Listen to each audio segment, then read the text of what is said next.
যিনি এজিএম দায়িত্ব নিতে যাচ্ছেন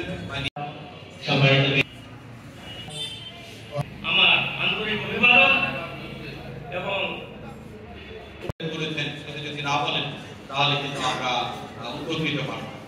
কারণ আপনারা বিশেষ করে আপনারা যারা গ্রাহক বা যারা শুনছেন, যারা আমাদের শুভানুধ্যায়ী, সবাই আমাদের ব্যাংকের পাশে থাকবেন। ওই যে আমাদের একজন মুক্তিযোদ্ধা আছেন, তাকে আমি ভাই বলে সম্বোধন করছি, কারণ মুক্তিযুদ্ধের সময় আমি ক্লাস 1-এ পড়তাম।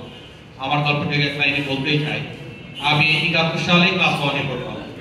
তখন ছিল চাঁদ তারা পতাকা এই সবে মাটি কাপে থরথর, নেই কোনো ভয় ডর।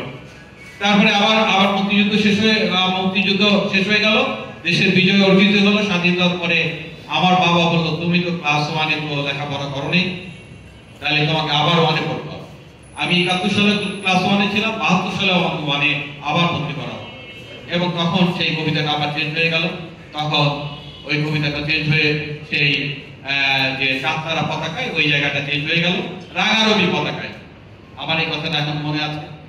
আমি ওই সময় যুদ্ধে যেতে পারিনি, কিন্তু 303 উনি ভালো বোঝেন, 303 রাইফেলে চালানোর কৌশলটা আমি শিখেছিলাম। আমার তখন বেশি বয়স না, আমি এই 6 বছর মতো বয়স, তখন আমি শিখেছিলাম। কারণ আমার বাড়ির মধ্যে দিয়ে এই রাজাকার মুক্তিযুদ্ধ সবাই যেত। যখন আমার বাবা ছিল শিক্ষক, তো আমি যোগাই গেলে তোরা কেন আমার বাসার মধ্যে পারমিশন না নিয়ে ঢুকছি। তো তখন আমি অনেকের কাছ থেকে বলতো, এই আমার ছেলেকে একটু দেখা, তোরা যে গোলাগুলি করিস একটু অস্ত্রটা দেখা। 303 আমার স্মৃতিচারণ করলাম, উনি যেহেতু বক্তব্য দিচ্ছেন, তো আমার এই কথাটা মনে পড়ছে। এবং সত্য যেটা, আপনাদের সবার উদ্দেশ্যে বলছি, সত্য যেটা, এই দেশ স্বাধীন না হলে, এই দেশটা স্বাধীন না হলে আমি জানি না আমি আসলে কিছুই হতে পারতাম। হ্যাঁ, আজকে তো আপনারা বলছেন যে 2টা জেলা দায়িত্ব আছে, আসলে আমি কিছুই হতে পারতাম। আর আমি কিন্তু ওই মেধাবীদের একজন, আপনাদের বলেই ফেলি, আমি কুষ্টিয়া জেলায় 5 জন কমার্সের ফাউন্ডেশন পেয়েছিল বিশ্ববিদ্যালয়ে, তার মধ্যে আমিও একজন, এবং আমি ঢাকা বিশ্ববিদ্যালয়ের ছাত্র। যদিও সময় ফেরে আজকে আমি হয়তো অতটা এগোতে পারিনি, যেহেতু এগোতে পেরেছি তাতে আমি সন্তুষ্ট, তাতেই খুশি।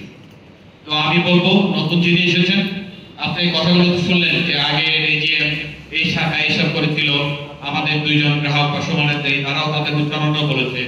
আপনিও সেই বিষয়গুলো আপনার স্মরণে রাখবেন, সেভাবে আপনি সেবাটা রেন্ডার করবেন, যাতে তারাও আগামীতে আপনার বিজয়ের সময় এই কথাগুলো তারা আবার পুনরায় বলতে পারে।